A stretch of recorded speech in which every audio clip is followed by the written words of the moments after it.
فرمایا نہ انہوں نے قتل کیا حضرت عیسیٰ علیہ السلام کو اور نہ ہی سلیب دی، بلکہ مشتبہ ہو گیا ان کے لیے معاملہ،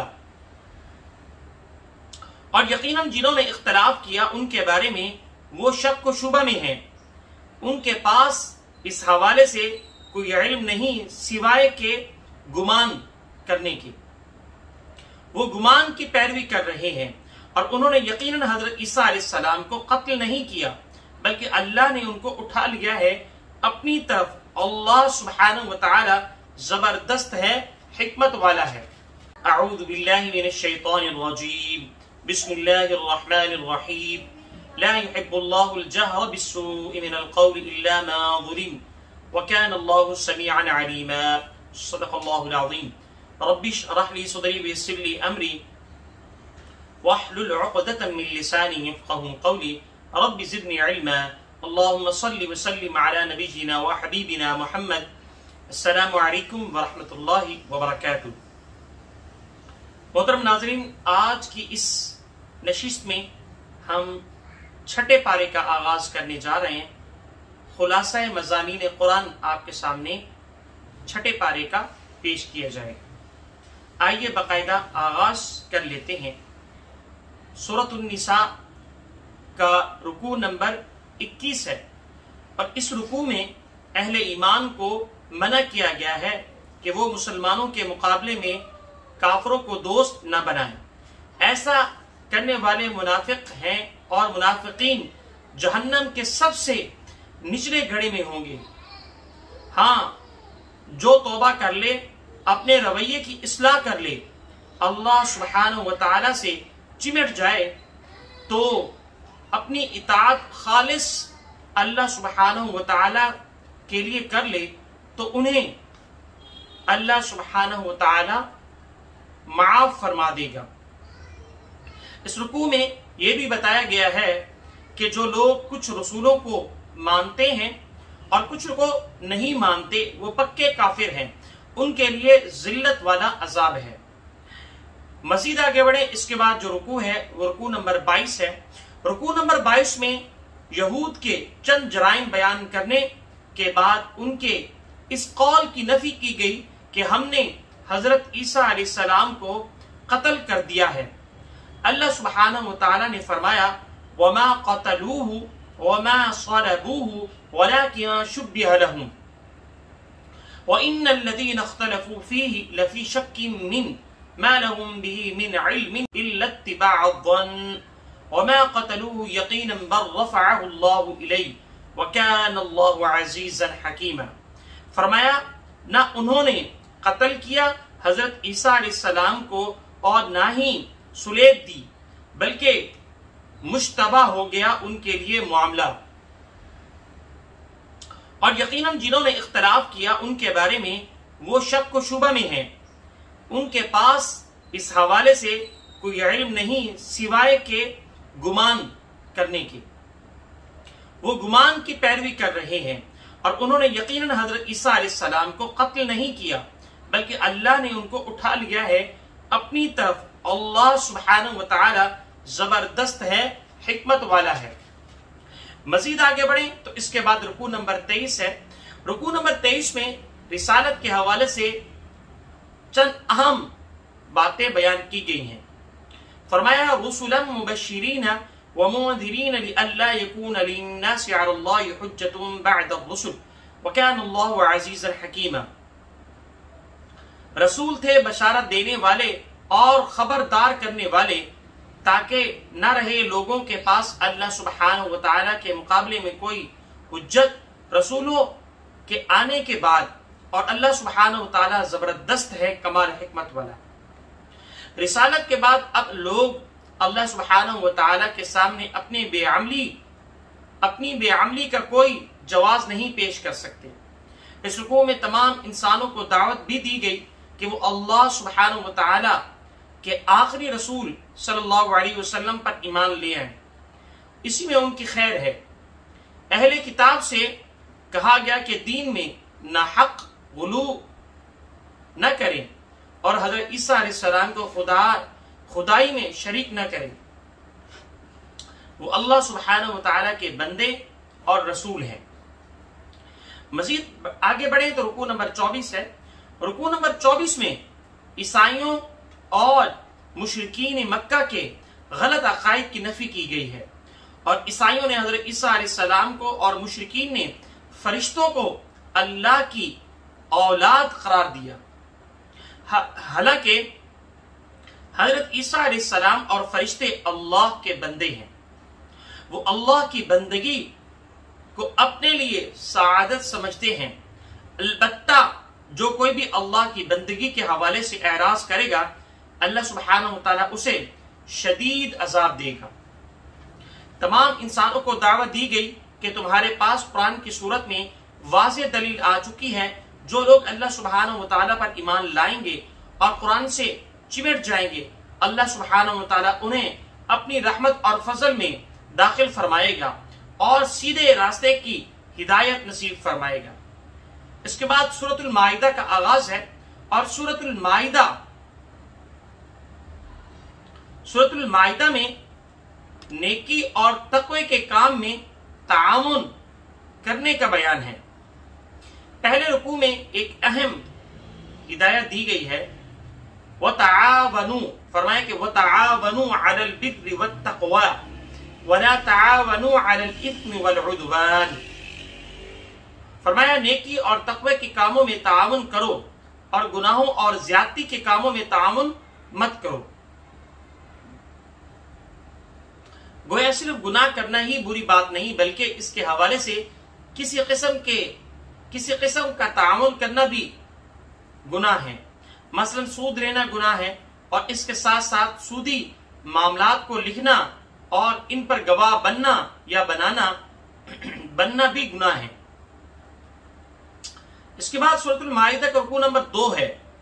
رکوع نمبر 2 میں حکم دیا گیا کہ عدل کے علمدار بن کر کھڑے ہو جاؤ، اور کسی قسم کی دشمنی تمہیں اس پر آمادہ نہ کرے کہ تم عدل نہ کرو۔ عدل کرو، یہی تقوی کے زیادہ قریب ہے۔ مزید آگے بڑھیں تو رکوع نمبر 3 ہے۔ رکوع نمبر 3 میں بنی اسرائیل سے ایک عہد لینے کا ذکر ہے۔ اللہ سبحانہ و تعالی نے ان سے عہد لیا کہ اگر تم نماز قائم کرو گے، زکوٰۃ دو گے، میرے رسولوں پر ایمان لاؤ گے، ان کا ساتھ دو گے اور اللہ کے دین کی نصرت کے لیے مال خرچ کرو گے، تو میں تمہارے گناہوں کو معاف کر دوں گا اور تمہیں جنت کے باغات میں داخل کر دوں گا۔ اور بدقسمتی سے بنی اسرائیل نے اس عہد کو توڑ دیا،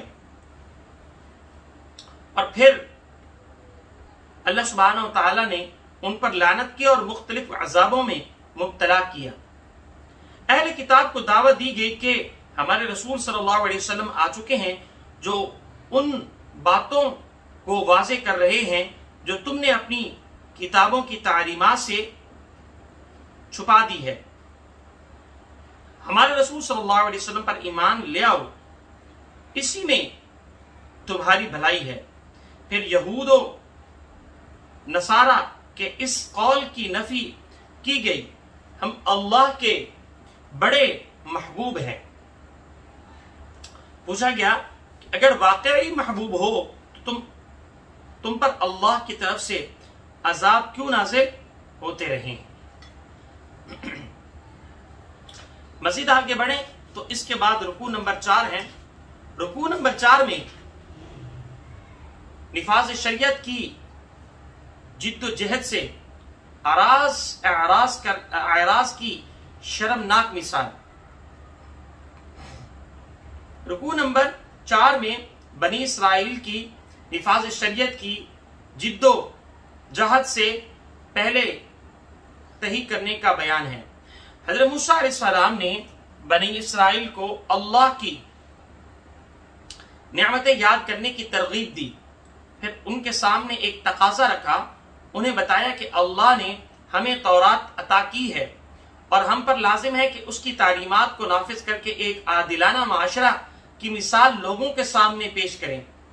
فلسطین کی مقدس سرزمین ہمارے آباء و اجداد کا مرکز رہی ہے، اور ہاں ایک مشرک قوم قابض ہے، آؤ اس کے خلاف جنگ کریں اور فلسطین پر قبضہ کر کے وہاں ایک مثالی معاشرہ قائم کریں۔ قوم نے جواب دیا کہ آپ اور آپ کا رب جا کر لڑے، ہم تو یہی بیٹھے ہیں۔ حضرت موسیٰ علیہ السلام کو انتہائی صدمہ پہنچا۔ آپ نے اللہ سے بد دعا کی اور اس فاسق قوم کو ان سے دور کر دے۔ اللہ سبحانہ و تعالیٰ نے بنی اسرائیل کو 40 سال تک صحرا میں بھٹکنے کی سزا دی۔ مزید آگے بڑھے، اس کے بعد رکوع نمبر 5 ہے۔ رکوع نمبر 5 میں حضرت آدم علیہ السلام کے 2 بیٹوں حابیل اور قابیل کا واقعہ بیان ہوا ہے۔ ان دونوں نے اللہ سبحانہ و تعالیٰ کی راہ میں قربانی پیش کی۔ حضرت حابیل کی قربانی قبول ہوئی اور قابیل کی قبول نہ ہوئی۔ اس نے غصے میں آ کر حضرت حابیل کو شہید کرنے کی دھمکی دی۔ حضرت حابیل نے جواب دیا کہ قربانی متقیوں کی قبول ہوتی ہے، اپنے ناکامی کا الزام مجھ کو نہ دو، بلکہ اپنی نیت اور کردار میں اس کا سبب تلاش کرو۔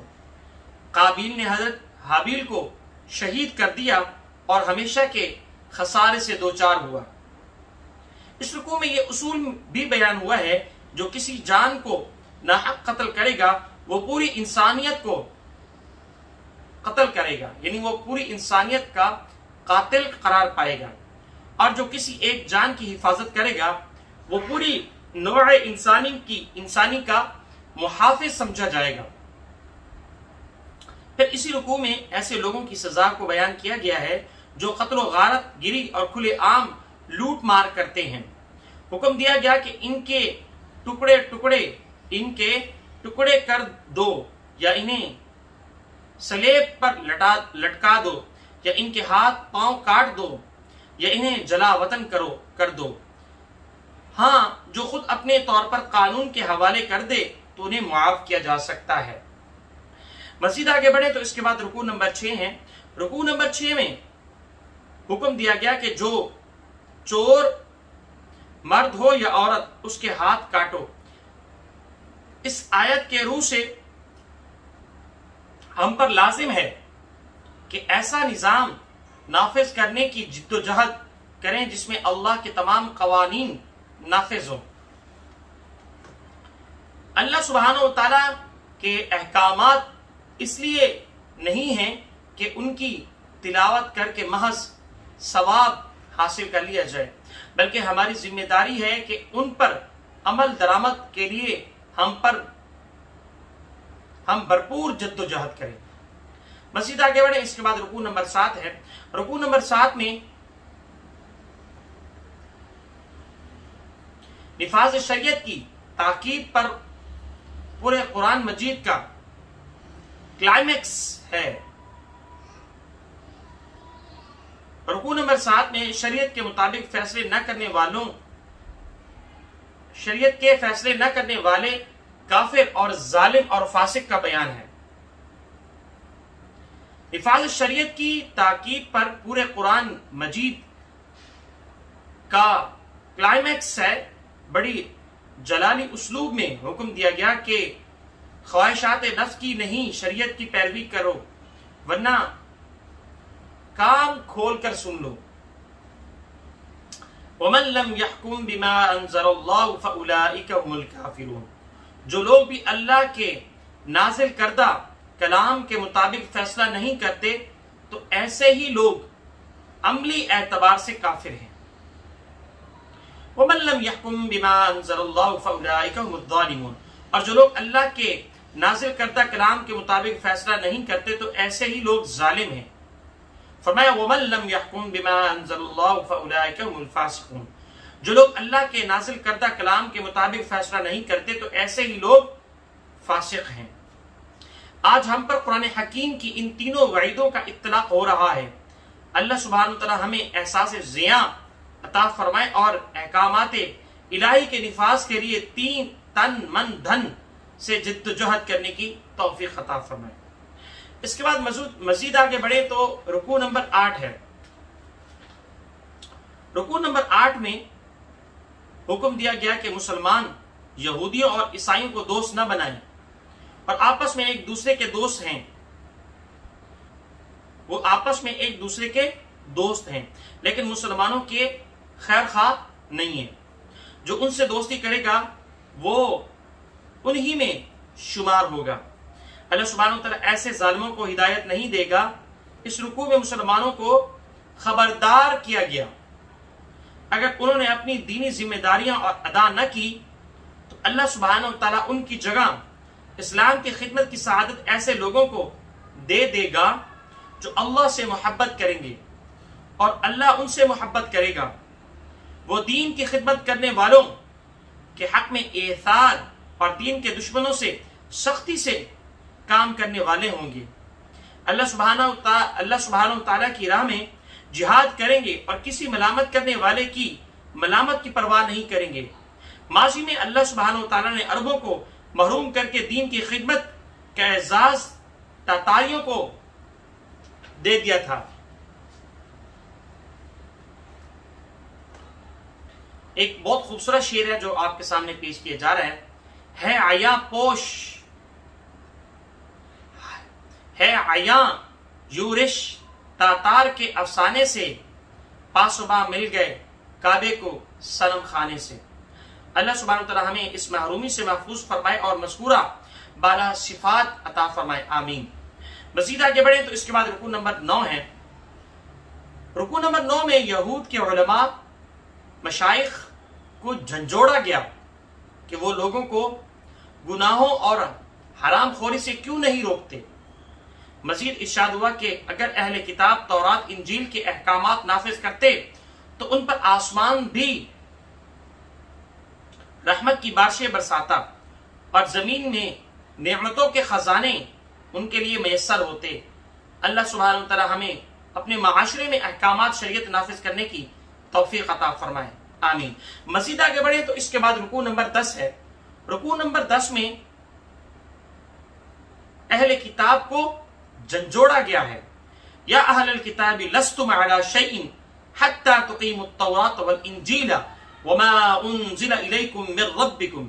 اے اہل کتاب تم کسی بنیاد پر نہیں جب تک کہ تم تورات انجیل اور جو کلام بھی تمہارے رب کی طرف سے نازل کیا ہے اسے نافذ نہیں کرتے۔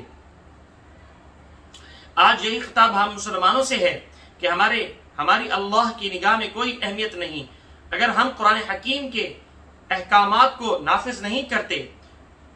اسی رکوع میں عیسائیوں کے اس عقیدے کی زوردار نفی کی گئی ہے۔